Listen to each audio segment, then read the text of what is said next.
আসসালামু আলাইকুম। স্কুল ম্যাথমেটিক্সের তরফ থেকে সবাইকে ওয়েলকাম।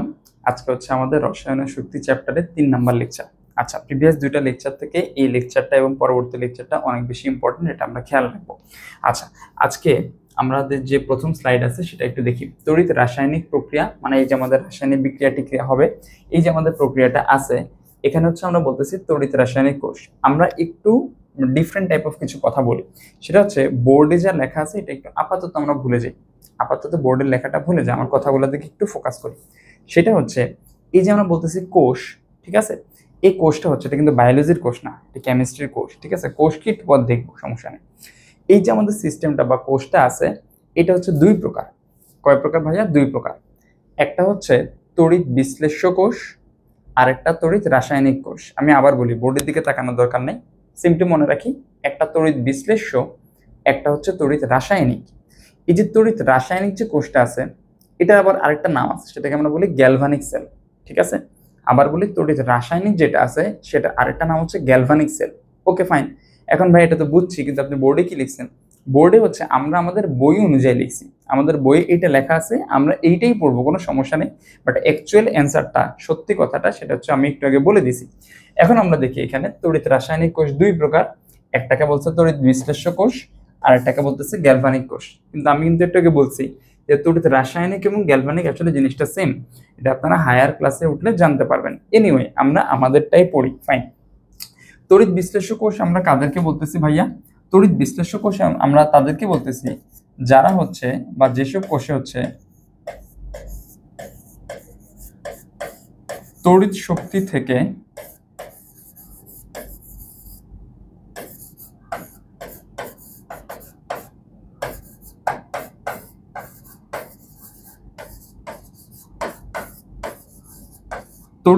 থেকে রাসায়নিক শক্তিতে কনভার্ট হবে। গ্যালভানিক সেলের কথা যেটা বলতেছি সেটা হচ্ছে রাসায়নিক শক্তি থেকে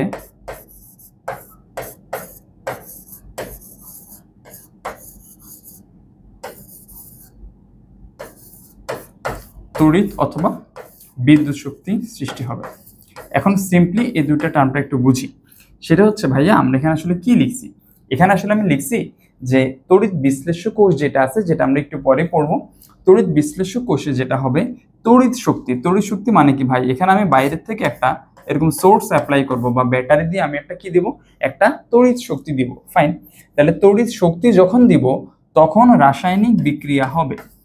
এটা খেয়াল রাখেন, তড়িৎ শক্তি যখন দিব তখন রাসায়নিক বিক্রিয়া হবে। এটা মানে কি বোঝাচ্ছে? আমি বাইরে থেকে একটা এনার্জি দিছি, সেটা কেমন এনার্জি? তড়িৎ অথবা বিদ্যুৎ শক্তি। ওইটা দেওয়ার কারণে আমাদের এখানে কি হবে? বিক্রিয়া হবে। এটাকে আমরা বলতেছি তড়িৎ বিশ্লেষ্য কোষ। আরেকটা কোষ আছে যেটাকে আমরা বলতেছি গ্যালভানিক সেল বা গ্যালভানিক কোষ। এখানে আগে বিক্রিয়া হবে, আগে রাসায়নিক বিক্রিয়া হবে। রাসায়নিক বিক্রিয়ার কারণে এখানে হচ্ছে আমাদের বিদ্যুৎ তৈরি হবে। রাসায়নিক বিক্রিয়ার কারণে বিদ্যুৎ সৃষ্টি হবে, আর এখানে কি ছিল? বিদ্যুতের কারণে রাসায়নিক বিক্রিয়া হবে। দুইটা টার্ম আমরা ক্লিয়ার? তাহলে এখানে আমাদের এই দুইটা টার্ম নিয়ে আমরা আজকে আলোচনা করব, তড়িৎ বিশ্লেষ্য কোষ আর একটা হচ্ছে তড়িৎ কি বলে এটাকে, সরি, গ্যালভানিক কোষ। আচ্ছা, ফাইন। এখন এইটা বোঝার আগে, তড়িৎ বিশ্লেষ্য কোষ বোঝার আগে আমাদের কিছু জিনিস বুঝে আসতে হবে যে ভাইয়া বিদ্যুৎ পরিবাহী টার্মটা কি। ভাই সিম্পল কথা, যারা বিদ্যুৎ পরিবহন করতে পারে তাদেরকে আমরা কি বলি? বিদ্যুৎ পরিবাহী বলি। এখন এটার মধ্যে আবার দুইটা পার্ট আছে। একটা বলতেছি ইলেকট্রনীয় বিদ্যুৎ পরিবাহী। ইলেকট্রনীয় বিদ্যুৎ পরিবাহী কারা? যারা হচ্ছে মুক্ত ইলেকট্রন, মুক্ত ইলেকট্রন পরিবহন করে, বিদ্যুৎ পরিবহন করে। মুক্ত ইলেকট্রন পরিবহন করার মাধ্যমে সে কি করতেছে? ইলেকট্রিসিটি বা হচ্ছে বিদ্যুৎ পরিবাহীর মতো আচরণ করতেছে। মুক্ত ইলেকট্রন, ফ্রি ইলেকট্রন। এটা আমরা কাদের ক্ষেত্রে বলতেছি? এখানে যদি আমি কয়েকটা এক্সাম্পল দেখি, এখানে এক্সাম্পল হচ্ছে ভাইয়া কপার, তারপর হচ্ছে আমরা যদি বলি সিলভার, গোল্ড, এই জিনিসগুলো হচ্ছে আমাদের মুক্ত ইলেকট্রন পরিবহন করে। কপারের যে তার, মুক্ত ইলেকট্রন পরিবহন করার মাধ্যমে সে কি হচ্ছে? বিদ্যুৎ পরিবাহী হচ্ছে, ফাইন। আরেকটা আছে হচ্ছে আমাদের তড়িৎ বিশ্লেষ্য। তড়িৎ বিশ্লেষ্য, এটা নিয়ে আমাদের এই চ্যাপ্টারে পড়াশোনা। তড়িৎ বিশ্লেষ্য, তড়িৎ বিশ্লেষণের মধ্যে যেটা হয় সেটা হচ্ছে ভাইয়া গলিত অথবা দ্রবীভূত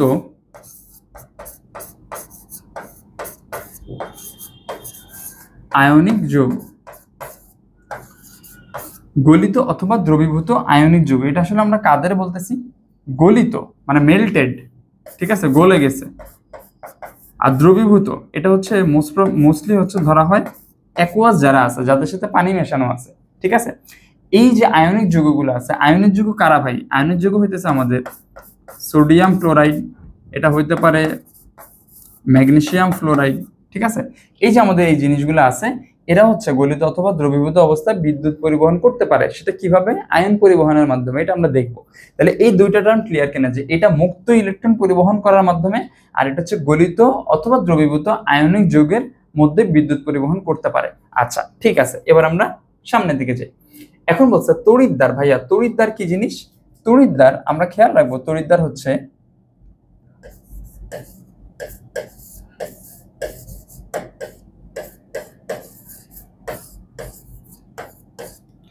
ধাতুর তৈরি রড, যা হচ্ছে তড়িৎ বিশ্লেষণে, এ ধাতু কোন ধাতু হইতে পারে ভাই? এটা কোন ধাতু হইতে পারে? এই যে আমরা ধাতু লিখলাম, ধাতুটা হইতে পারে প্লাটিনাম, অথবা হইতে পারে মার্কারি, অথবা হইতে পারে জিঙ্ক, অথবা হইতে পারে কপার। অনেক ধরনের আমাদের কি হইতে পারে, কি বলে এটাকে, তড়িৎদ্বার হইতে পারে। এই যে আমরা ধাতুর তৈরি একটা রড, যা হচ্ছে আমাদের তড়িৎ বিশ্লেষণে ভূমিকা রাখে, যা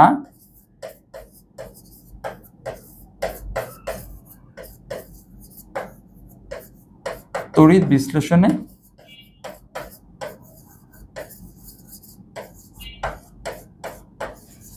ভূমিকা রাখে। এটার তড়িৎদ্বারের যে ইংলিশ টার্মটা, এটাও একটু আমরা জেনে রাখবো। হ্যাঁ, তড়িৎদ্বারের যে ইংলিশ টার্মটা, এটাকে আমরা বলি হচ্ছে, এখানে লিখি, এটাকে আমরা বলেছি ইলেকট্রোড।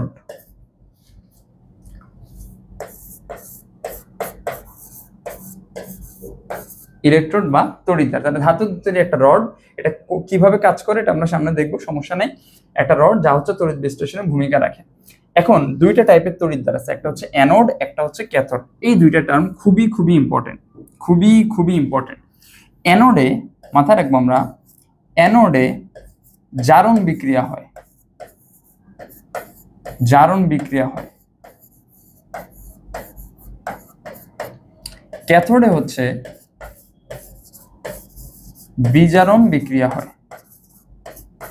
অ্যানোডে জারণ আর হচ্ছে ক্যাথোডে বিজারণ বিক্রিয়া হয়। এখন অ্যানোডে যে জারণ হয়, এটা কার জারণ হয়? জারণ তো বুঝছি, বা জারণটা করবে কে? এই জারণটা করবে হচ্ছে অ্যানায়ন। অ্যানায়ন কারা? অ্যানায়ন হচ্ছে যারা মাইনাস, নেগেটিভ, তাই না? এটা কিন্তু আমরা আগে থেকে জানি। তাহলে সিম্পল দেখেন, অ্যানোড কথাটা, অ্যানোড কে বিক্রিয়া করবে? অ্যানায়ন। কথাটা ক্যাথোড কে বিক্রিয়া করবে? ক্যাটায়ন। আচ্ছা, আমরা যারা জানি বা যারা জানি না কোনো সমস্যা নেই, আমি একটা টার্ম একটু এক্সট্রা করে লিখে দিই, যে ভাইয়া জারণ মানে কি? ইলেকট্রন কি করবে? দান করবে। বিজারণ মানে কি? ইলেকট্রন কি করবে? গ্রহণ করবে। ঠিক আছে, এতটুকু যদি জেনে যায়, তাহলে আমাদের মোটামুটি ভাবে বিদ্যুৎ পরিবাহী এই পার্টটা হয়ে গেছে। আমি জাস্ট একটু সিম্পলি এখানে একটু সামারি করি। মনে রাখার জিনিস কি? অ্যানোড, অ্যানোডে জারণ, কার জারণ? অ্যানায়নের জারণ। ক্যাথোডে বিজারণ, কার বিজারণ? ক্যাটায়নের বিজারণ। ভাইয়া জারণ যেন কি ছিল? যারা যেই প্রসেসে ইলেকট্রনটা দান করে দেয়, আর যেই প্রসেসে ইলেকট্রনটা গ্রহণ করে দেয়, সেটা হচ্ছে কি ছিল? বিজারণ ছিল। ওকে, ফাইন। তারপরে আমরা আসি তড়িৎ বিশ্লেষ্য কোষ। আচ্ছা, তড়িৎ বিশ্লেষ্য কোষের আগে, তড়িৎ বিশ্লেষ্য কোষের আগে আমি একটু এখানে হচ্ছে তড়িৎ রাসায়নিক সারিটা একটু দেখি। ঠিক আছে, তড়িৎ রাসায়নিক সারি, এই যে আমাদের দুইটা চার্ট দেওয়া আছে, বিশেষ করেন ভাইয়া এই চার্টটা আরো অনেক লম্বা, ক্যাটায়নের চার্টটা আরো অনেক অনেক লম্বা। এখানে আমাদের বইয়ে এতটুকু আছে, আমরা এতটুকু পড়বো, কোনো সমস্যা নেই। অ্যানায়নের চার্টটা আছে nitrate, sulphate, chloride, bromide, iodide, hydroxyl. এখন এই চার্টের মাহাত্ম্যটা কি ভাই? এই চার্টের মাহাত্ম্যটা হইতেছে, ক্যাটায়নের জন্য আগে বলি, ক্যাটায়নের জন্য এখানে লিখলাম যে ক্যাটায়নের জন্য আমরা চার্টের উপরের দিকে যত যাব,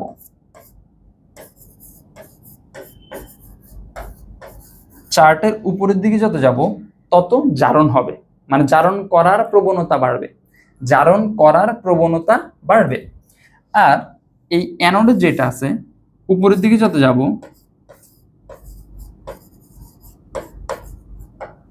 বিজারণ করার প্রবণতা বাড়বে। তাহলে আমি যদি এখন বলি ভাই, তাহলে চার্টের নিচের দিকে, এই ক্যাটায়নের চার্জের নিচের দিকে যারা আছে তারা হইতেছে বিজারণ করবে, আর এই অ্যানায়নের চার্জের নিচের দিকে যারা আছে তারা হচ্ছে কি করবে, তারা হচ্ছে আমাদের কি করবে, জারণ করবে, তাই না? আচ্ছা, এখন এই যে আমরা বললাম ক্যাটায়নের চার্টের যে উপরে যারা আছে তারা হচ্ছে জারণ করবে, আর অ্যানায়নের চার্জের উপরে যারা আছে তারা হচ্ছে কি করবে, বিজারণ করবে। আমি খুব সিম্পলি একটা এক্সাম্পল দিই, সেটা হচ্ছে যে ফর এক্সাম্পল আমি বললাম যে ভাইয়া পটাশিয়াম প্লাস আছে, আরেকটা হচ্ছে কপার 2+ আছে। এবার আচ্ছা, পটাশিয়াম কপার 2+ না নিই, অন্য একটা একযোজি কিছু একটা নিই, ঠিক আছে? পটাশিয়াম প্লাস আছে, আরেকটা হচ্ছে সোডিয়াম প্লাস আছে। এখন ভালো মতো বুঝেন, দুইজনের কাছেই প্লাস আছে। প্লাস মানে কি ভাইয়া, ইলেকট্রনের ঘাটতি আছে, তারা ইলেকট্রন গ্রহণ করতে চায়। তাহলে তারা যে ইলেকট্রন গ্রহণ করতে চায়, এই যে গ্রহণ করার ব্যাপারটা হচ্ছে বিজারণ। তাহলে বিজারণ কে আগে করবে? এই দুইটার মধ্যে যদি আমি ফর এক্সাম্পল এখানে একটা ইলেকট্রন ছেড়ে দিই, তাহলে কে আগে ইলেকট্রনটাকে গ্রহণ করতে চাইবে? সেটা হচ্ছে যে নিচের দিকে যে আছে বিজারণ যে করবে। তাহলে নিচের দিকে কি আছে, পটাশিয়াম নাকি সোডিয়াম? অবশ্যই সোডিয়াম। তার মানে হচ্ছে এখানে ইলেকট্রনটা গ্রহণ করবে কে? সোডিয়াম। হোপফুলি ব্যাপারটা ক্লিয়ার। আবার আমি যদি বলি অ্যানায়নের ক্ষেত্রে আমি আরো একটা এক্সাম্পল নিই। অ্যানায়নের ক্ষেত্রে একটা আছে যে ক্লোরিন মাইনাস, আর আরেকটা দিলাম হচ্ছে আমি আই মাইনাস, ঠিক আছে? এবার আমি বললাম যে ভাইয়া ওদের জারণ করতে হবে, ইলেকট্রন দান করতে হবে, এক্সট্রা ইলেকট্রন আছে মাইনাস, তার মানে ইলেকট্রন কি করতে হবে, দান। ইলেকট্রন দানের যে প্রসেস সেটা হইতেছে কি, জারণ। তাহলে কে জারণ করবে? যে নিচের দিকে আছে সে জারণ করবে। কে নিচের দিকে আছে? আয়োডিন নিচের দিকে আছে, তার মানে হচ্ছে আয়োডিন তাড়াতাড়ি ইলেকট্রন দান করবে। আয়োডিন তাড়াতাড়ি কি করবে, ইলেকট্রন দান করবে। এবার টপিকের দিকে তাকাই, এখানে একটা জিনিস লেখা আছে যে ভাইয়া চার্জ মুক্ত। চার্জ মুক্ত মানে কি, আয়োডিন মাইনাস যদি জারণ করে, ইলেকট্রন দান করে দেয়, ওর কাছে এক্সট্রা ইলেকট্রন ছিল, ওই ইলেকট্রন দান করে দিয়ে I2 তে কনভার্ট হয়েছে। কেমনে হয়েছে? একটা আয়োডিন একটা ইলেকট্রন দান করে I এ কনভার্ট হয়, তাহলে দুইটা আয়োডিন দুইটা ইলেকট্রন দান করে I2 তে কনভার্ট হয়, তাহলে চার্জ মুক্ত হয়ে গেছে। আবার এখানে আমি বলছিলাম যে ভাইয়া সোডিয়াম আছে, সোডিয়াম হচ্ছে ইলেকট্রন গ্রহণ করছে, সোডিয়াম প্লাস ইলেকট্রন গ্রহণ করে, কিসে কনভার্ট হয়? সোডিয়ামে কনভার্ট হয়। তাহলে ওর মধ্যে কি কোনো চার্জ আছে? অ্যান্সার হচ্ছে না। তার মানে এগুলো আসলে চার্জ মুক্ত হওয়ার কৌশল। এখন সিম্পলি দুইটার মধ্যে কম্পারিজন আমাদের লাগবে। সামনে যে টপিকগুলো পড়বো দুইটার মধ্যে আমাদের তুলনা করতে হবে যে কোনটা আগে জারণ করবে, কোনটা আগে বিজারণ করবে। আমি নিলাম Fe2+, কালার দেখা যাচ্ছে না, অন্য একটা কালার নেই, ওয়েট। আমি নিলাম হচ্ছে Fe2+, আর আরেকটা নিলাম হচ্ছে লিথিয়াম প্লাস। যদি বলে যে ভাইয়া কোনটার বিজারণ তাড়াতাড়ি হবে, নিচের দিকে যে আছে বিজারণ তাড়াতাড়ি হবে। এবার আমি নিলাম হচ্ছে OH-, আর একটা নিলাম ক্লোরিন মাইনাস। কোনটার জারণ হবে? নিচের দিকে যেটা আছে তার জারণ হবে OH-। ক্যাটায়ন এবং অ্যানায়নের চার্টটা একটু কিন্তু ডিফারেন্ট। আচ্ছা ঠিক আছে, তাহলে আমাদের চার্জ মুক্ত হওয়ার প্রবণতাটা গেল। এবার হচ্ছে আমরা তড়িৎ বিশ্লেষ্য কোষ। এখন তড়িৎ বিশ্লেষ্য কোষের আমরা এখানে যেটা দেখব, একটা তড়িৎ বিশ্লেষ্য কোষের স্ট্রাকচার দেখব।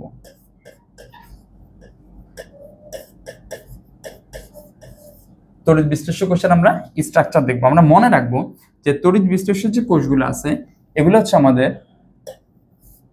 এক প্রকোষ্ঠ বিশিষ্ট। আমি এটা একটু আগে লিখে দিই, আগে লেখা উচিত ছিল। সেটা হচ্ছে যে এই যে তড়িৎ বিশ্লেষ্য যে কোষগুলো আছে এগুলো হচ্ছে আমাদের এক প্রকোষ্ঠ বিশিষ্ট, আর গ্যালভানিক সেল যেগুলো আছে এগুলো হচ্ছে আমাদের দুই প্রকোষ্ঠ বিশিষ্ট। এখন এক প্রকোষ্ঠ আর দুই প্রকোষ্ঠ বলতে আসলে আমরা কি বুঝি? এক প্রকোষ্ঠ দুই প্রকোষ্ঠ বলতে আসলে আমরা কি বুঝতেছি? হ্যাঁ, সেটা হচ্ছে যে এক প্রকোষ্ঠ মানে হচ্ছে ভাইয়া এখানে একটা মাত্র পাত্র থাকবে। এখানে কি থাকবে, আমি একটু যদি এখানে আঁকার ট্রাই করি, সুন্দর হচ্ছে কিনা জানি না, এনিওয়ে একটা মাত্র আমি পাত্র নিলাম। এই পাত্রের মধ্যে ভাইয়া বলছিলাম না ইলেকট্রোড, একটু আগে যে কথাগুলো আমরা হচ্ছে বুঝে আসছিলাম এখন এগুলো কাজে লাগাবো। ইলেকট্রোড দিব মানে একটা ধাতুর রড দিলাম একটা ধাতুর রড। এইখানে হচ্ছে আর একটা ধাতুর রড দেবো, দুইটা ধাতুর রড দিলাম আমি। হ্যাঁ, এখন এই ধাতুগুলো হইতে পারে প্লাটিনাম এই ধাতুগুলো হইতে পারে আমাদের, আচ্ছা এই ধাতুগুলো হইতে পারে জিঙ্ক বা অন্য যে কোনো কিছু, ঠিক আছে। এখন আমি আপাতত বোঝার সাপেক্ষে আমি হচ্ছে শুধুমাত্র প্লাটিনাম নিয়ে চিন্তা করি। আমি হচ্ছে আপাতত বললাম যে এগুলো হচ্ছে প্লাটিনামের তড়িৎদ্বার।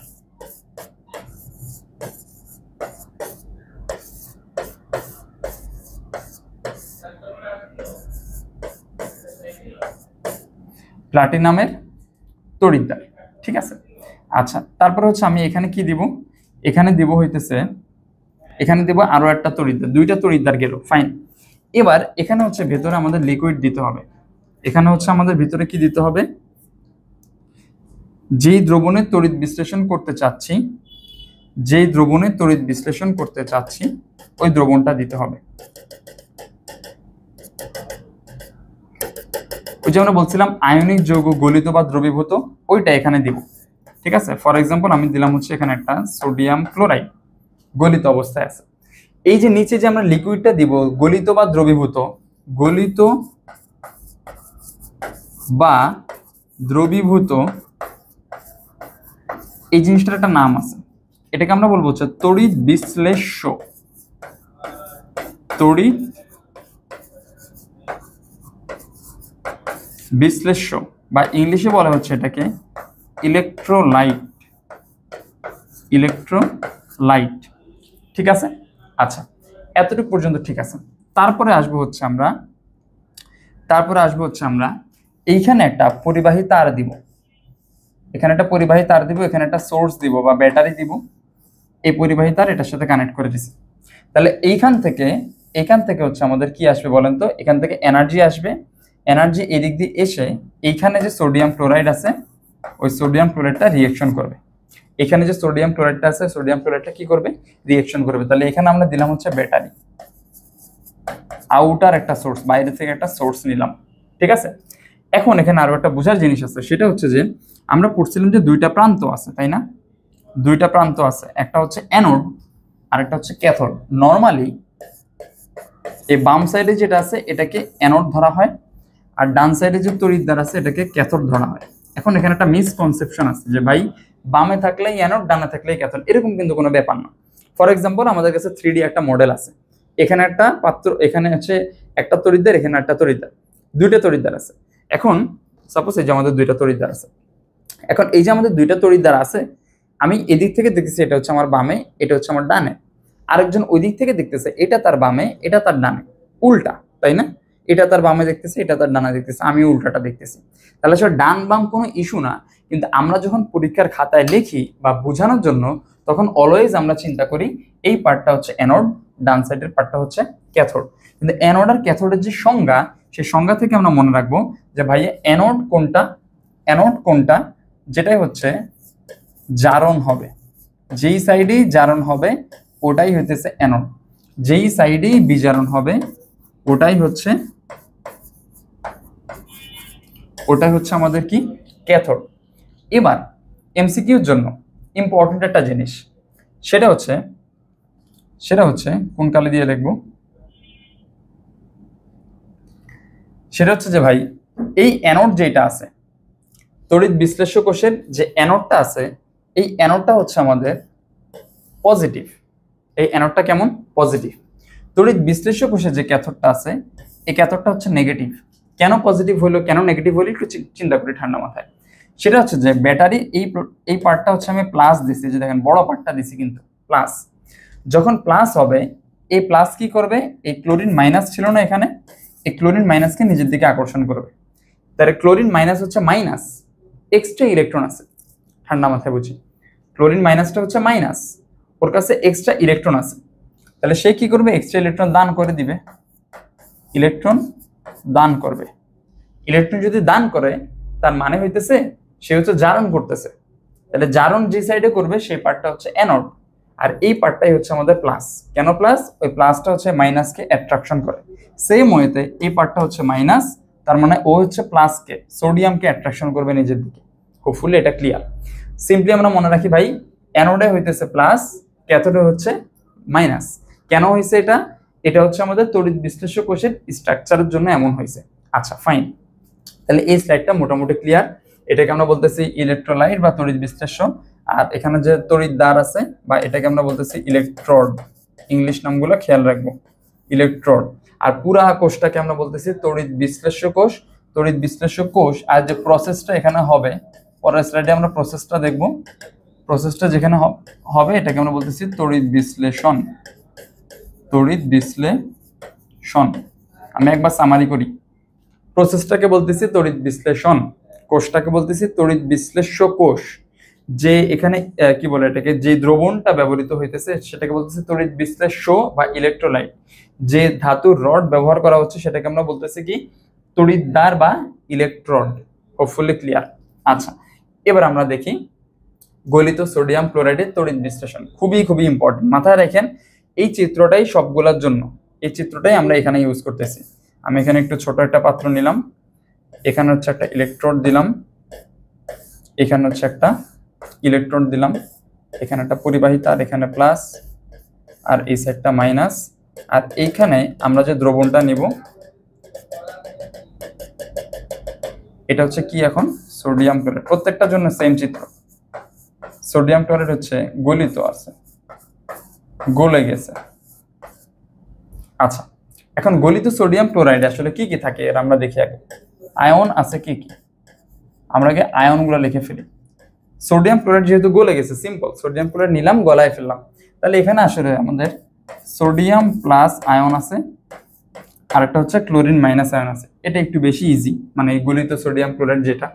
এখন আমি ধরলাম এই পার্টটা হচ্ছে অ্যানোড আর এই পার্টটা হচ্ছে ক্যাথোড। তাহলে অ্যানোডে যেন কোন বিক্রিয়া হবে, জারণ হবে। আমরা সবসময় আগে অ্যানোড লিখব। অ্যানোড, অ্যানোডে কোন বিক্রিয়া হবে, জারণ বিক্রিয়া হবে। ভাইয়া কার জারণ হবে, অ্যানোডে কে যাবে, অ্যানোডে অ্যানায়ন যাবে। সিম্পল, অ্যানোডের মধ্যে কে যাবে, অ্যানায়ন যাবে। আচ্ছা ঠিক আছে, তাহলে অ্যানায়ন এখানে কি আছে, মাইনাস কে আছে, ক্লোরিন মাইনাস আছে। তাহলে এখানে জারণটা করবে ক্লোরিন মাইনাস। ক্লোরিন মাইনাস, বুঝছেন, ক্লোরিনের কাছে একটা ইলেকট্রন আছে এক্সট্রা মাইনাসের কারণে, ও এই একটা ইলেকট্রন দান করে দিছে, দান করে দিয়ে ক্লোরিনে কনভার্ট হয়েছে। একটা ইলেকট্রন দান করে দিয়ে ক্লোরিনে কনভার্ট হয়েছে। আচ্ছা বুঝছি ভাই, ক্লোরিনে কনভার্ট হয়েছে। এখন ক্লোরিন তো ভাই এভাবে থাকে না। ক্লোরিন কি এভাবে থাকে, ক্লোরিন এভাবে থাকে না। ক্লোরিন হচ্ছে, ক্লোরিন গ্যাস আকারে থাকে দুইটা। তার মানে এখানেও দুই দিতে হবে, দুইটা ক্লোরিন মাইনাস, দুইটা ইলেকট্রন দান করে একটা ক্লোরিন অণুতে পরিণত হয়। এইটাও দিতে পারি, অথবা কারো যদি মন চায় যে না ভাই আমি আসলে এইভাবে দিব না, সে হচ্ছে এখানে ক্লোরিন দিয়ে একটা হাফ বসায় দিতে পারেন, তাও হবে, কোনো ধরনের সমস্যা না। আমি এইভাবে রাখলাম। এবার অ্যানোডের কাজ শেষ, এবার আমরা যাব ক্যাথোডে। ক্যাথোডে কোন বিক্রিয়া হবে,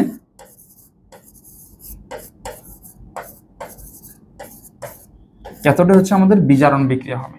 তাহলে ক্যাটায়ন আছে কে, সোডিয়াম প্লাস। সোডিয়াম প্লাস সুন্দর করে ক্লোরিন যে ইলেকট্রনটা ছাড়ছিল ওই ইলেকট্রনটা গ্রহণ করে এখানে হচ্ছে সোডিয়াম সলিডে পরিণত হবে। তাহলে এখানে আমাদের আর কোনো ঝামেলা নেই এতটুকু পর্যন্তই। তাহলে আমরা এখন যদি এই যে অ্যানোড যে পার্টটা আছে, এই অ্যানোডে যদি আমরা একটা টিউব বসাই বা একটা এদিক থেকে টিউব, এদিক থেকে গ্যাস যাইতে পারবে, তাহলে আমরা দেখবো এখান থেকে আসলে ক্লোরিন গ্যাস যাচ্ছে। ঠিক আছে, কারণ অ্যানোডের মধ্যে ক্লোরিন তৈরি হয়েছে, এই যে ক্লোরিন। আর ক্যাথোডের মধ্যে সোডিয়াম প্লাস তৈরি হয়েছে, সোডিয়াম তো কোনো গ্যাস না। তাহলে সোডিয়ামটা আসলে এখানে আমাদের একটা লেয়ার, মানে এখানে আটকে থাকবে। তাহলে এখানে হচ্ছে সোডিয়াম সলিডটা ধীরে ধীরে জমা হবে। এই তো আমাদের শেষ তড়িৎ বিশ্লেষণ, একদম সিম্পল। গলিত সোডিয়াম ক্লোরাইড কি কি আয়ন আছে, সোডিয়াম প্লাস ক্লোরিন মাইনাস, অ্যানোডের জারণ ইলেকট্রন দান, ক্যাথোডের বিজারণ ইলেকট্রন গ্রহণ। এখান থেকে যদি আমরা একটা টিউব দিয়ে দিই বা এখানে একটা কি বলে একটা পাইপ টাইপের দিয়ে দিই, তাহলে এখানে ক্লোরিন গ্যাস যেতে দেখবো, আর এখানে হচ্ছে সোডিয়াম সলিডটা আস্তে আস্তে করে জমা হবে। হোপফুলি আমরা ক্লিয়ার হয়ে গেছি। আচ্ছা এই চিত্রটা মনে রাখি, দুইটা চিত্র, এই চিত্রটা আমি আর সামনে রিপিট করবো না। হ্যাঁ আচ্ছা, এবার আসি হচ্ছে গাঢ় সোডিয়াম ক্লোরাইড। খুবই খুবই ইম্পর্টেন্ট, এখানে এটা আমি 5 স্টার দিয়ে দিলাম। গাঢ় সোডিয়াম ক্লোরাইড। এখন আগে বুঝেন গাঢ় কথাটার মানে কি। গাঢ় কথাটার মানে হচ্ছে সোডিয়াম ক্লোরাইড যেটা অ্যাকুয়াস ধরি আমরা, অ্যাকুয়াস মানে পানি আছে কিন্তু সোডিয়াম ক্লোরাইডের পরিমাণটা কম্পারেটিভলি বেশি। তাহলে পানি আছে কিন্তু সোডিয়াম ক্লোরাইডের পরিমাণটা কম্পারেটিভলি বেশি। আমরা নর্মালি গাঢ় বলতে এই কালি দিয়ে লিখি 0.1 মোলার বা ডেসিমোলার সোডিয়াম ক্লোরাইডকে বুঝি। আবার বলি, গাঢ় বলতে কি চিন্তা করা হয়, 0.1 মোলার সোডিয়াম ক্লোরাইড আছে, বা এটাকে আমরা বলতে পারি decimolar sodium chloride, decimolar sodium chloride. আচ্ছা, এখন চিত্র আগেরটার মতোই আমরা এখন জাস্ট কি করব, আমি চিত্রটা আবার একবার দেখাই। এই যে আমাদের চিত্রটা, এখন আমরা জাস্ট এখানে সোডিয়াম ক্লোরাইড আগে ছিল গলিত, এখন দেব সোডিয়াম ক্লোরাইডটা কোনটা, অ্যাকুয়াস বা গাঢ় সোডিয়াম ক্লোরাইড। এবার আমাদের সব সময় চিত্র যেহেতু সেম, আমাদের কাজগুলো কি হবে ভাই, আমাদের কাজগুলো হচ্ছে এখানে আয়নগুলো লিখে ফেলা, আয়ন। এবার ভালো মতো বুঝেন, এখানে কিন্তু পানি আছে। এই যে অ্যাকুয়াস কথাটা বলতেছি, এই অ্যাকুয়াস কথাটার মানে হচ্ছে এখানে কি আছে, পানি আছে।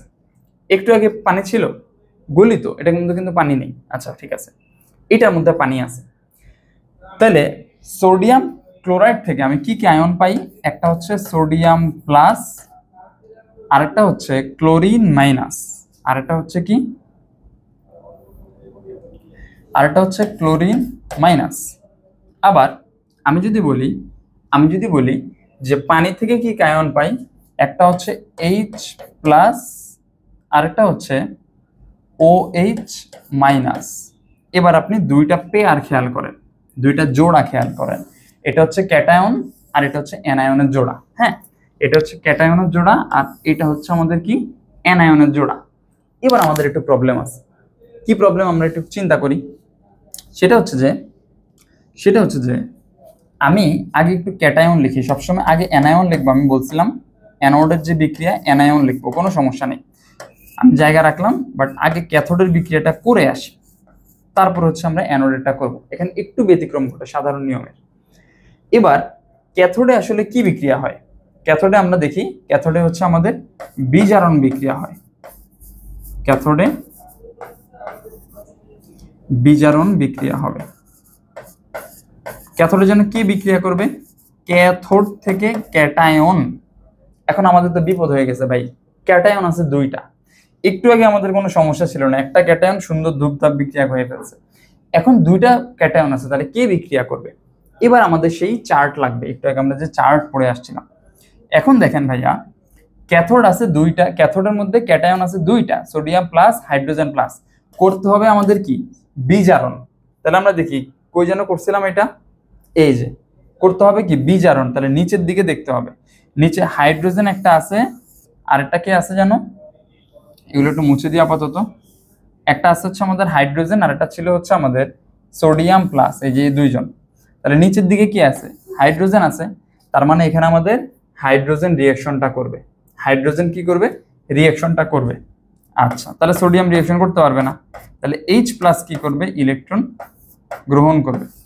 গ্রহণ করে এখানে আমি লিখলাম H2, যেহেতু দুইটা দুইটা ইলেকট্রন দান করে হাইড্রোজেন গ্যাসে পরিণত হয়েছে। ঠিক আছে, তাহলে আমাদের চার্ট অনুযায়ী ক্লিয়ার, ফাইন। এবার আসেন ঠান্ডা মাথায় বুঝেন। এবার আসি হচ্ছে আমাদের অ্যানোডে কি বিক্রিয়া হবে, অ্যানোডে হবে হচ্ছে জারণ। অ্যানোডে হবে হচ্ছে আমাদের কি, জারণ। তাহলে জারণ কি করবে, অ্যানায়ন। অ্যানায়ন, এখন অ্যানায়ন তো ভাই দুইটা আছে, একটা ক্লোরিন মাইনাস আর একটা হচ্ছে কি OH মাইনাস।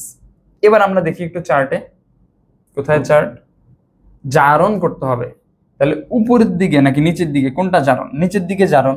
তাহলে একটা আছে OH মাইনাস, একটা হচ্ছে ক্লোরিন মাইনাস। তাহলে কে বিক্রিয়া করবে, অবশ্যই OH মাইনাস, তাই না, অবশ্যই কি OH মাইনাস। তাহলে এখানে কোনটা জিতে গেছে কম্পিটিশনে, OH মাইনাস। কিন্তু অ্যাকচুয়ালি না ভাই, OH মাইনাস বিক্রিয়া করতে পারবে না। কেন পারবে না, এটা একটু সিম্পলি বুঝেন। OH মাইনাসই রিঅ্যাকশন করার কথা ভাই, আমাদের লজিক বলতেছে, আমাদের চার্ট বলতেছে যে ভাই এখানে OH মাইনাস রিঅ্যাকশন করবে, কিন্তু আমি বলতেছি না OH মাইনাসটা রিঅ্যাকশন করবে না। কেন করবে না, আমরা বলছিলাম, এবার এখানে ফিরে আসি। আমরা বলছিলাম এই যে আমাদের সোডিয়াম ক্লোরাইডটা 0.1 মোলার সোডিয়াম ক্লোরাইড, আমি এটার জন্য একটা নতুন একটা স্লাইড নিই। হ্যাঁ দেখেন, এখানে সোডিয়াম ক্লোরাইডের ঘনমাত্রা হচ্ছে 0.1 মোলার। তার মানে কি ভাইয়া, এখানে যে সোডিয়ামটা আছে, সোডিয়াম প্লাস পাবো, আরেকটা পাবো হচ্ছে ক্লোরিন মাইনাস। এই দুইজনেরই ঘনমাত্রা 0.1 মোলার করে। আমরা এই জিনিসটা বুঝি কিনা, 1 মোলার করে। যখন একটা যৌগ এরকম ভাঙা হয় আয়নে, এখানে যে ঘনমাত্রা থাকে এটাও এখানে সেম ঘনমাত্রা থাকে। যেমন আমি আরেকটা উদাহরণ দিই, ম্যাগনেসিয়াম ক্লোরাইড, এটা আছে সাপোজ 0.1 মোলার, এটাকে আমি ভাঙলে পাবো ম্যাগনেসিয়াম 2 প্লাস, আর এটা হচ্ছে 2টা ক্লোরিন মাইনাস। তখন এটা যদি 0.1 হয়, এটাও 0.1, আর এটার সামনে একটা 2 আছে, তার মানে 2 × 0.1। এই লাইনগুলো আমরা বুঝি কিনা? যদি বুঝে থাকে তাহলে এখানে সিম্পলি সোডিয়াম হচ্ছে 0.1, ক্লোরিন হচ্ছে 0.1। আমাদের লাগবে কোনটা? আমাদের লাগবে হচ্ছে এই পোর্শনটা, জাস্ট ক্লোরিনের পার্টটা। আচ্ছা, তাহলে ক্লোরিনের পার্টটা নিয়ে এখন আমি কাজ করতেছি। বুঝেন ভাইয়া, এখানে ক্লোরিনের তাহলে ঘনমাত্রা 0.1 মোলার। পানির মধ্যে যে OH মাইনাসটা আছে ওটার ঘনমাত্রা 10⁻⁻7 মোলার। এবার আপনার কোশ্চেন, ভাইয়া আউট অফ নোহোয়্যার আপনি কেমনে এটা নিয়ে আসছেন যে ভাইয়া OH মাইনাসের ঘনমাত্রা 10⁻⁷ মোলার? কিভাবে নিয়ে আসছেন?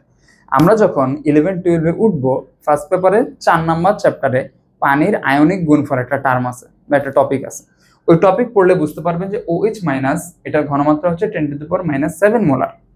এই জন্য আপাতত ওটা নিয়ে আর মাথা না ঘামাই, বা জাস্ট আমার কথাটা আপাতত ভাইয়া বলছে বিশ্বাস করে নেন, OH মাইনাস হচ্ছে 10⁻⁷ মোলার। এবার হিসাব অনুযায়ী OH মাইনাসই রিয়াকশন করবে, আমরা এটাই বুঝছিলাম যে OH মাইনাসই রিয়াকশন করার কথা। কিন্তু একটু চিন্তা করেন তো, ক্লোরিন মাইনাসের ঘনমাত্রাটা অনেক বেশি না, 0.1, আর OH মাইনাসের ঘনমাত্রা কত? 10⁻⁷, যেটা খুবই খুবই ছোট। মানে 0 পয়েন্টের পরে আমরা হচ্ছে কয়টা? 7টা শূন্য বসাবো, ঠিক আছে, 6টা শূন্য বসাবো, তারপরে 1 বসাবো, এরকম ব্যাপারটা। তাহলে এখানে ক্লোরিন মাইনাসের ঘনমাত্রা আমি যদি বলি, ঘনমাত্রা OH মাইনাসের থেকে বেশি। কত গুণ বেশি? উপরে আমি দিলাম 0.1, নিচে দিলাম 10⁻⁷। দেখবো এটার অ্যান্সার আসে 10⁶ গুণ বেশি। তার মানে কি? একের পর আমাদের 6টা শূন্য, 1 2 3 4 5 6, তাহলে এত গুণ বেশি ক্লোরিনের ঘনমাত্রা। এই জন্য হচ্ছে ওইখানে ক্লোরিন হচ্ছে OH মাইনাসকে ওভারকাম করে ফেলছে, তারা ক্লোরিন হচ্ছে এখানে আমাদের বিক্রিয়া করবে। আমি আবার বলি যে নিয়ম অনুযায়ী OH মাইনাস রিয়াকশন করার কথা, কিন্তু ক্লোরিন মাইনাসের উচ্চ ঘনমাত্রার জন্য ক্লোরিন এখানে জারণ বিক্রিয়ায় অংশগ্রহণ করে। তাহলে এখানে ক্লোরিন হচ্ছে, একটা ক্লোরিন একটা ইলেকট্রন দান করে, তাহলে 2টা ক্লোরিনের জন্য 2টা ইলেকট্রন দান করবে। ঠিক আছে, আমরা ইনশাল্লাহ বুঝতে পারছি, হোপফুলি আশা করা যায়। আচ্ছা, তারপরে আমাদের বলতেছে চার্জ মুক্ত হওয়ার প্রবণতা। আচ্ছা, আমরা এই জিনিসটা একটু দেখি, এটা চার্জ মুক্ত হওয়ার প্রবণতা না, টপিকটার নাম ভুল আছে। হ্যাঁ, টপিকটার নামটা একটু ভুল আছে। আচ্ছা, এখন এই যে আমরা তড়িৎ বিশ্লেষণ করলাম, তড়িৎ বিশ্লেষণ আসলে কিসের উপর নির্ভর করে? আমি একটু এখানে লিখে দিই টপিকটা। এগুলো আসলে কিসের টপিক? এগুলো আসলে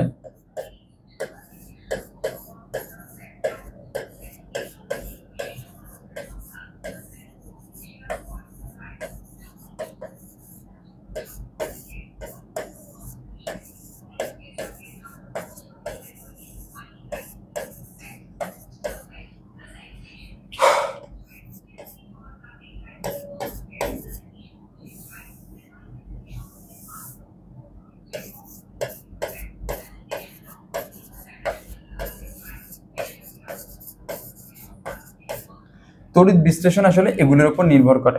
আমরা একটু আগে দেখছিলাম আয়নের ঘনমাত্রার কারণে কি হয়েছে, আমি এটা একটু আবার একটু বলি। 1 নাম্বার, সাপোজ এটাকে আমি বলতেছি 1 নাম্বার, আর এটাকে আমি বলতেছি 2 নাম্বার। আমি এখন 1 নাম্বারটা একটু এক্সপ্লেনেশনে যাই আবার নতুন করে, যে নরমালি হচ্ছে আমাদের আয়নের ঘনমাত্রার উপর তড়িৎ বিশ্লেষণটা রিয়াকশন করে, যে কে বিক্রিয়া করবে কে বিক্রিয়া করবে না। যেমন আমরা দেখছিলাম হচ্ছে একটা ছিল সোডিয়াম প্লাস আর একটা ছিল H প্লাস। এই দুইজনের মধ্যে কে আমাদের জিতছে, কে বিক্রিয়া করতে পারছে? যে হচ্ছে 4টার নিচে ছিল, মানে H প্লাসটা রিয়াকশন করতে পারছে। বুঝলাম। আচ্ছা, কিন্তু আমাদের যেখানে ব্যতিক্রম দেখা গেছে ক্লোরিন মাইনাস আর OH মাইনাস, এই দুইজনের মধ্যে চার্ট অনুযায়ী যদিও OH মাইনাস রিয়াকশন করার কথা, কিন্তু রিয়াকশনটা কি করছে? Cl মাইনাস রিয়াকশন করছে। কিসের কারণে? কারণ এখানে ক্লোরিনের ঘনমাত্রা কত ছিল? 0.1 মোলার ছিল। এই 0.1 মোলার ঘনমাত্রার জন্য হচ্ছে ক্লোরিন হচ্ছে আমাদের এখানে কি করে? রিয়াকশনটা করে। আবার তড়িৎদ্বারের প্রকৃতি কি আমরা একটু ইউজ করছিলাম প্লাটিনাম তড়িৎদ্বার। প্লাটিনাম তড়িৎদ্বার। প্লাটিনাম তড়িৎদ্বার যখন ইউজ করছি তখন সোডিয়াম প্লাস আর ও এইচ প্লাসের মধ্যে কে বিক্রিয়া করে? এইচ প্লাস রিঅ্যাকশন করে। আমরা একটু আগে দেখছি ভাইয়া চার্ট অনুযায়ী বিক্রিয়া করে, কোনো সমস্যা নেই। কিন্তু যদি আমি এখানে প্লাটিনামের বদলে মার্কারি তড়িৎদ্বার ব্যবহার করি, মার্কারি মানে কি? Hg, বা এটাকে বলা হাইড্রাজিয়াম। Hg বা হাইড্রাজিয়াম,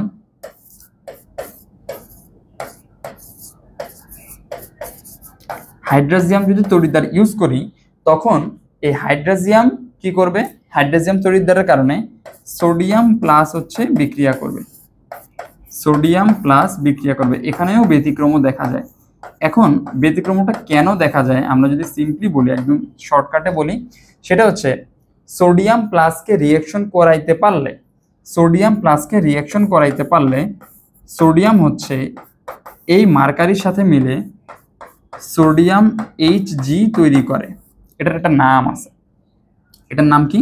এটাকে বলে সোডিয়াম অ্যামালগাম। এটাকে বলা হয় হচ্ছে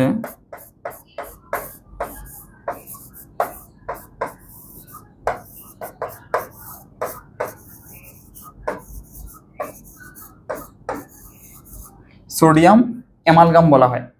এখন এই যে আমাদের সোডিয়াম অ্যামালগাম তৈরি হচ্ছে, এটা কেন তৈরি হচ্ছিল? কারণ এখান থেকে সোডিয়াম যদি বিক্রিয়া করে তবেই সোডিয়াম অ্যামালগাম তৈরি হওয়া সম্ভব, আদারওয়াইজ কিন্তু সম্ভব না। কিন্তু আমি যদি এখানে প্লাটিনাম তড়িৎদ্বার ইউজ করি তাহলে সিম্পলি হাইড্রোজেন রিঅ্যাকশন করে। এখানে আরেকটা কথা, প্লাটিনাম তড়িৎদ্বার ইউজ করলে মনে রাখবো প্লাটিনাম হচ্ছে কারোর সাথে রিঅ্যাকশন করতে চায় না, অনেকটা নিষ্ক্রিয় টাইপের একটা ধাতু। আবার বলি, প্লাটিনাম নর্মালি কারোর সাথে রিঅ্যাকশন করতে চায় না, ঠিক আছে? প্লাটিনাম হচ্ছে খুবই খুবই কম সক্রিয় বা নিষ্ক্রিয় টাইপের একটা ধাতু, যার কারণে প্লাটিনাম যদি এখানে সোডিয়াম রিঅ্যাকশন করে তাহলে প্লাটিনাম আর সোডিয়াম রিঅ্যাকশন করবে না। কিন্তু যদি এখানে হাইড্রাজিয়াম বা পারদ বা মার্কারি, যাই বলি না কেন, পারদ বা মার্কারি ইউজ করি, এই মার্কারি ইউজ করলে কিন্তু সোডিয়ামের সাথে সে রিঅ্যাকশন করতে পারবে, যার কারণে হাইড্রোজেনের থেকে সোডিয়ামের চার্জ মুক্ত হওয়ার বা বিক্রিয়া করার প্রবণতাটা বেশি হয়। যদিও এখানে সিম্পলি বলছি, এখানে আমাদের হচ্ছে রিডাকশন পটেনশিয়াল অনেক ব্যাপার স্যাপার আছে, ওগুলোতে না যেয়ে সিম্পলি মনে রাখবো হাইড্রাজিয়াম ইউজ করলে কি হবে? সোডিয়াম প্লাস চার্জ মুক্ত হবে। এতটুকু পর্যন্ত হোপফুলি আমরা সবাই ক্লিয়ার। এবার আসি আমরা বিশুদ্ধ পানির তড়িৎ বিশ্লেষণ। এটাও বেশ ইম্পর্টেন্ট একটা টপিক, বিশুদ্ধ পানির তড়িৎ বিশ্লেষণ। বিশুদ্ধ পানি কি? বিশুদ্ধ পানি হইতেছে ভাই H2O।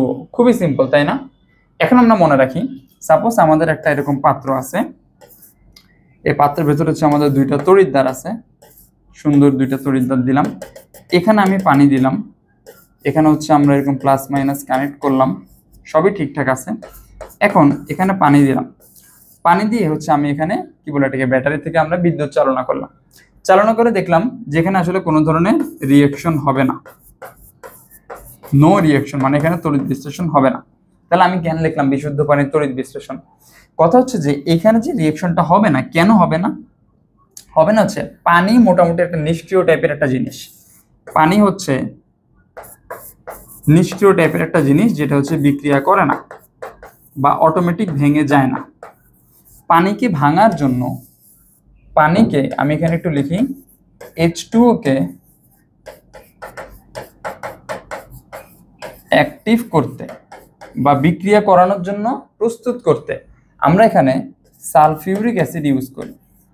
সালফিউরিক অ্যাসিড ব্যবহার করি বা যোগ করি।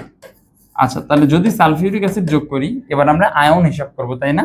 আমি সবসময় বলছি যে আগে আয়ন হিসাব করতে হবে, কি কি আয়ন আছে।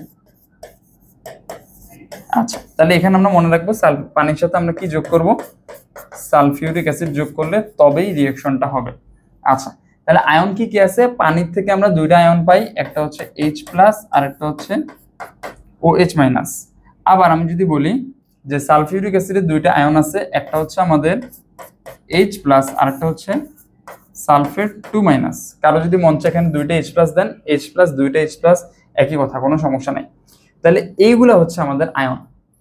এবার দেখেন আমাদের জন্য কি করা লাগবে? অ্যানায়ন আর ক্যাটায়নের রিঅ্যাকশন করা লাগবে, তাই না? তাহলে আমরা লিখলাম হচ্ছে আগে অ্যানোডে অ্যানায়ন। তাহলে অ্যানোডে কোন বিক্রিয়া হবে? অ্যানোডে হচ্ছে জারণ বিক্রিয়া হবে। ক্যাথোডে হচ্ছে বিজারণ বিক্রিয়া হবে। তাহলে অ্যানোডে জারণ, অ্যানোডে কি বিক্রিয়া করে? অ্যানায়ন। অ্যানায়ন আছে ভাই আমাদের কয়টা? দুইটা। তাহলে যে এবার আবার কম্পিটিশন শুরু হয়ে গেছে। কে বিক্রিয়া করবে? কে বিক্রিয়া করবে আমরা একটু দেখি। লাগবে জারণ, আছে OH মাইনাসের সালফেট। তাহলে আমরা একটু চেক করি আসলে বিক্রিয়া কে করবে। দেখেন তো, লাগবে জারণ, এই যে জারণ লাগবে, আছে সালফেট আর একটা হচ্ছে OH মাইনাস। তাহলে OH মাইনাস নিচে আছে, তার মানে OH মাইনাসটা রিঅ্যাকশন করবে। OH মাইনাসটা কি করবে? রিঅ্যাকশন করবে। তাহলে এখানে আমাদের জারণ হবে OH মাইনাস কি করবে? ইলেকট্রন দান করে দিবে। ইলেকট্রন দান করে দিয়ে এখন কিছু একটা হবে। কিছু একটা কেন বলতেছি? কিছু একটা কেন বলতেছি? কারণ এখানে আমি আপাতত না লিখি, আমি এখানে একটা নতুন স্লাইড নিই। ঠিক আছে, নতুন স্লাইড নিই। সেটা হচ্ছে ভাইয়া চিন্তা করেন তো, OH মাইনাস ওর কাছে একটা ইলেকট্রন এক্সট্রা আছে। একটা ইলেকট্রন যদি ও দান করে দেয় তাহলে কিসে কনভার্ট হবে? শুধু OH এ কনভার্ট হবে। এখন আমাকে বলেন, শুধুমাত্র OH কি এইভাবে থাকে? OH কি এইভাবে দেখছেন? এটা কি সব, এটা কি বলে, এটা নিষ্ক্রিয় বা নিরপেক্ষ হয়েছে? হয় নাই। তাহলে এই OH মাইনাস আর একটা কি করে? আবার একটা OH মাইনাসের সাথে OH এর সাথে রিঅ্যাকশন করে H2O তৈরি করে। এটা কিন্তু একটা যৌগ হয়েছে, সুন্দর। কিন্তু এখানে একটা এক্সট্রা অক্সিজেন আছে, এই যে অক্সিজেন। এখন অক্সিজেন কি এইভাবে থাকে? অ্যান্সার হচ্ছে না। তাহলে এই একটা অক্সিজেন আরো একটা অক্সিজেনের সাথে মিলে অক্সিজেন গ্যাস তৈরি করে। অক্সিজেন গ্যাস কি এইভাবে থাকে? অ্যান্সার হচ্ছে হ্যাঁ। তাহলে এবার আমাদের ঠিকঠাক আছে। এখন এগুলো আসলে কেন বলতেছি? এগুলো বলার কারণ হইতেছে, দেখেন তো এখানে একটা অক্সিজেন পরমাণুর জন্য, এটা পরীক্ষার খাতায় এগুলো কিছুই লেখা লাগবে না, আমি জাস্ট বোঝানোর জন্য বলতেছি। একটা অক্সিজেন পরমাণু, যে এই যে একটা অক্সিজেন পরমাণু আছে, এই অক্সিজেন পরমাণুর জন্য কয়টা OH লাগে? দুইটা OH দরকার হয়, তাই না? এবার দুইটা অক্সিজেন পরমাণু মানে একটা অক্সিজেন অণু, এই একটা অক্সিজেন অণুর জন্য মানে দুইটা অক্সিজেন পরমাণুর জন্য OH কয়টা লাগবে? OH কয়টা লাগবে? একটার জন্য দুইটা, তাহলে দুইটার জন্য কয়টা লাগবে? চারটা OH লাগবে। এই জিনিসটা বোঝানোর ট্রাই করতেছি আমি। তাহলে আমাদের কয়টা OH রিঅ্যাকশন করতে হবে ভাইয়া? 4 মোল, 4টা OH রিঅ্যাকশন করতে হবে। তাহলে এখন আমরা করি যে ভাইয়া 4টা OH 4টা ইলেকট্রন দান করবে। 4টা OH 4টা ইলেকট্রন দান করবে। দান করে কিসে পরিণত হবে দেখি আমরা। এখানে একটা অক্সিজেন পাইছি না? এই যে একটা অক্সিজেন অণু, তাহলে আমরা লিখি দিই একটা অক্সিজেন অণু প্লাস অক্সিজেন অণু লেখার পরে আরো একটা জিনিস দেখি। সেটা হচ্ছে যে আমরা ভাবি যে এখানে দুইটা OH মিলে একটা পানি তৈরি করছে না? আমি আবার লিখি এখানে, দুইটা OH মিলে আমরা কয়টা পানি পাইছি? একটা পানি পাইছি। তাহলে 4টা OH মিলে কয়টা পানি পাওয়া যাবে? এক্স্যাক্টলি দুইটা পানি পাওয়া যাবে, তাই না? আচ্ছা, তাহলে এখানে আমরা লিখব দুইটা পানি, মানে পানি তৈরি বিশ্লেষণ করে আবার পানি তৈরি হয়েছে, ব্যাপারটা এরকম। তাহলে এখানে আমি আসলে কেন এত কিছু বললাম, এই যে পরের স্লাইডে যে এত কিছু কেন বলতেছি, এত কিছু বলার কারণ হইতেছে যে ভাই এই পুরো পার্টটা আমাদের পরীক্ষায় লেখা লাগবে না, কিন্তু স্টুডেন্টদের একটা কোশ্চেন থাকে, আপনাদের থেকে একটা কোশ্চেন আসছে, ভাই এখানে 4 কেন হইলো? সবগুলোতে একটা দুইটা দিয়ে মিলে যাচ্ছে, এখানে 4টা কেন হইলো? 4টা হচ্ছে এই কারণে হয়েছে। ক্লিয়ার? আচ্ছা, ক্যাথোডের বিজারণ। ক্যাথোডে কি আছে? এই যে দুইটা ক্যাটায়ন আছে, কিন্তু দুইটা ক্যাটায়ন আবার দেখতে একই। তাহলে আসলে এখানে চিন্তা করার কিছু নেই, জাস্ট H+টা রিঅ্যাকশন করবে। এখন H+টা যে রিঅ্যাকশন করবে, 4টা ইলেকট্রন এখানে দান হয়েছে, তার মানে এখানে 4টা ইলেকট্রন অবশ্যই গ্রহণ করাইতে হবে। একটা হাইড্রোজেন একটা ইলেকট্রন গ্রহণ করতে পারে, তাহলে 4টা হাইড্রোজেন 4টা ইলেকট্রন গ্রহণ করে 4টা H আছে। তাহলে আমি যদি লিখি এখানে H2, তাহলে সামনে কত দিব? 2 দিব। ঠিক আছে, আমরা হোপফুলি এই পার্টটাও পুরোপুরি বুঝতে পারছি। তার মানে হইতেছে, আমি যদি অ্যানোড এই পার্টটা চিন্তা করি, ক্যাথোড এই পার্টটা চিন্তা করি, এখান থেকে আমাদের কোন গ্যাস যাবে? অ্যানোড থেকে কোন গ্যাস আসবে? Oxygen gas. ক্যাথোড থেকে কোন গ্যাস আসবে? ক্যাথোড থেকে হাইড্রোজেন গ্যাস আসবে। এই হচ্ছে আমাদের বিশুদ্ধ পানির তড়িৎ বিশ্লেষণ।